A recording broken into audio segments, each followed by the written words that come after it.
9 Man qurdimi? Nima qilib bo'lsa ham yorishingiz kerak. 10 10 yoshli bola bitta sharda. 11 12 Ana yorolmadingiz.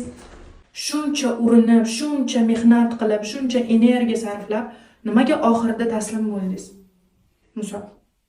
Nima uchun 500 so'mlik rezinkani shuncha kuch ketkazib, oxirida yorolmadingiz? Duduqlanishda, gapirayotganda ham xuddi mana shunday qilgansiz. Chunki necha yildan beri qiynab kelgan, har doim siz gapirmoqchi bo'lganingizda oxirida mana shunaqa taslim bo'lib qo'yapsiz, Muso. Qiynalyapsizmi gapirayotgan? Uyalyapsizmi? Shu uchun alam qilyaptimi? Yig'lang, mayli.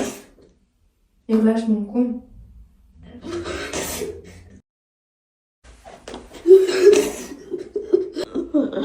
Butun umr bunday yura olmaysiz. Ishonib zo'r harakat qiling, katta natijaga erishasiz. Zo'r va aniq ravon gapirib ketasiz. Faqat u uchun to'xtab qolmaslik kerak, xo'pmi? Ko'z yoshlaringizni arting. Bu oddiy rezinka. Bu sizga teng bo'la oladimi? Siz bilan. Yo'q, oddiy rezina. Odam emas. Jonsiz narsa. Siz esa jonlisiz, qarang. Bu jonsiz. Tushuning. Buni yoring. Vaqt ketdi.